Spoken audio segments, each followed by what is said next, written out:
Okay, so super excited because I am soon going to have an entire room dedicated to nothing but exercise-induced pain. Very excited, this is going to be epic.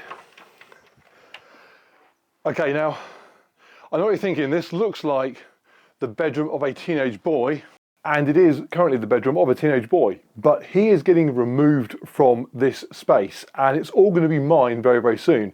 So in this video, I'm going to explain what's going to be going on in the garage downstairs, the current pain cave setup, how that's going to change, and then, yeah, what we're going to be doing in here. Very, very excited. Go away, I'm trying to sleep. I'm filming.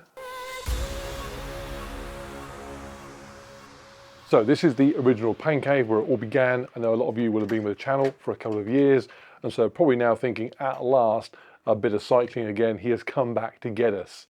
I have. Welcome back to the garage. This space has been through something of a transition over the years. It started off as a home gym setup. I had a squat rack in here, loads of free weights. Then Jen and I got into motorcycling together, so we had a couple of motorbikes in here, which made space crazy tight. So when a gym opened up around the corner, we sold all the free weights. Then we sold the motorbikes because we were planning to upgrade the motorbikes, but then COVID hit, so we couldn't motorcycle anywhere anyway. And then obviously the gym shut as well, so I had nowhere to work out. So I went and bought my Wahoo kicker bike. And then I completely revamped it in here with the kicker bike, the TV becoming the main focus of the room, and I fell in love with cycling, or at least cycling in here. I went from a rubbish C category rider at best to an average B rider. But lately the garage has become something of a victim of really my short attention span and my like of shiny new things. So because I've got into stuff like high rocks, I've added stuff in here like the ski erg, then had to give some space up for the sled, the wall balls and the kettlebells.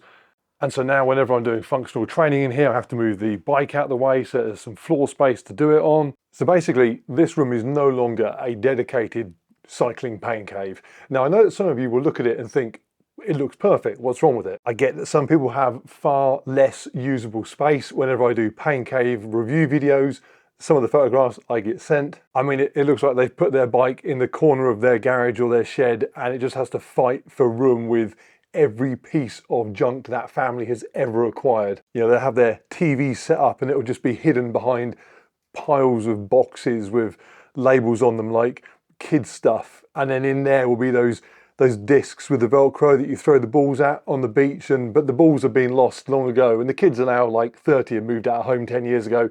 It all needs to go to landfill basically. But I get it, people work out around those sort of issues. I don't have those in here, but it's not perfect. I've spoken on here a lot about how if you want to make something a habit, you want to make it habitual, you've got to make it incredibly easy to do, good or bad. If you wore gloves all the time, you'd probably not develop the bad habit of biting your nails. This is not perfect. Basically, I walk in here in the evening and it's a mess, it's untidy. The bike has been shoved to one side to give me space to work out when I would have done some functional training earlier in the day. It just doesn't make me want to train. And that's now, back into the summer when it's quite a nice temperature in here. In the winter, when it's freezing, I just won't bother. As a result of that, it has not been used as much for cycling this year as it was last year, and that has shown up on some recent rides. I did one recently where I tried to climb Alpe de Zwift under an hour, something I've done previously quite easily, and I failed miserably. That situation cannot continue.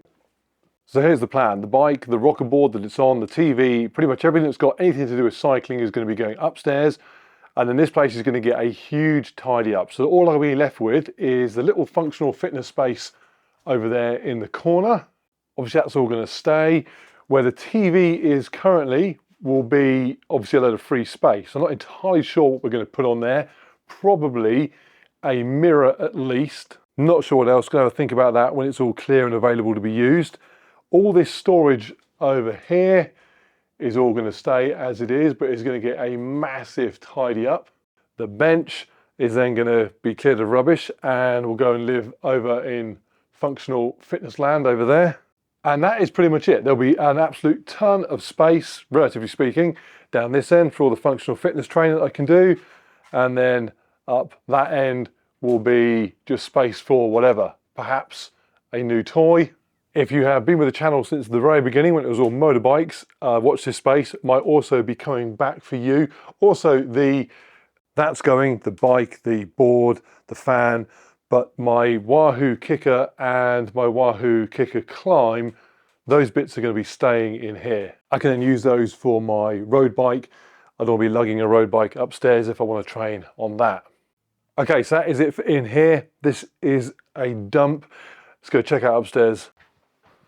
Okay, back upstairs. Oh, quick life tip. Always keep one photograph frame empty on your wall of things you've done to remind you to go and do something else.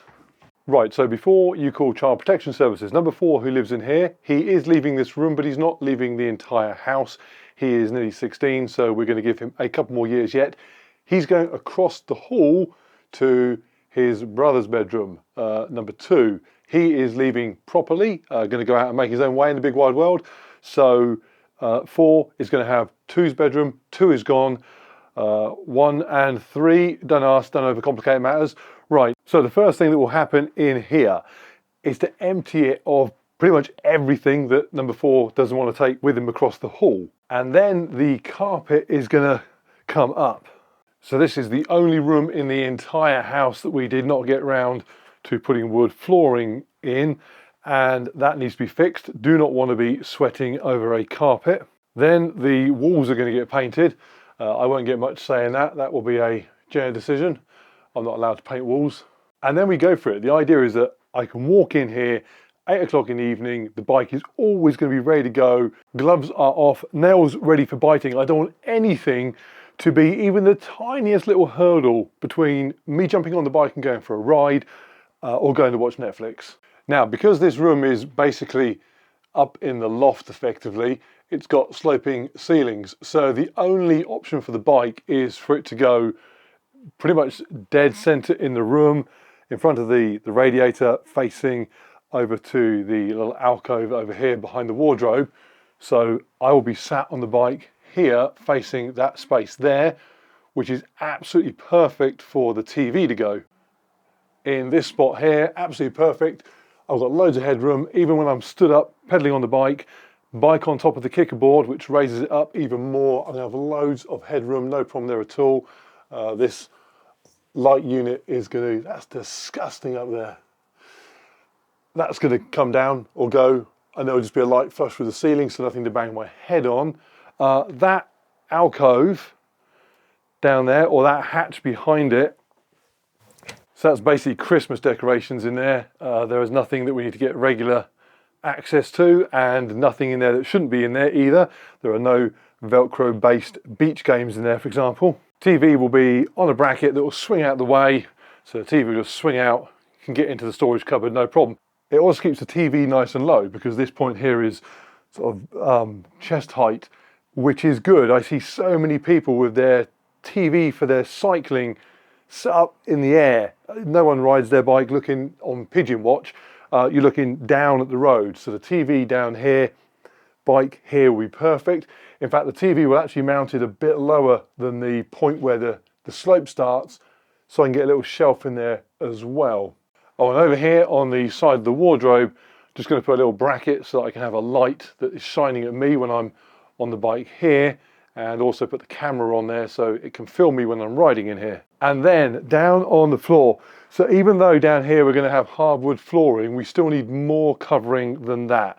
Don't be sweating all over even a hardwood floor really. So the idea down here is that we're going to have the super heavy duty floor tiles we've got in the garage, and we'll cover a really big section, so certainly big enough to cover up not just where the bike's going to go here, but actually come out into the room, maybe as much as halfway actually, so that I can stand on the floor beside the bike without tromping around on the wood floor with my cleats and my bike shoes.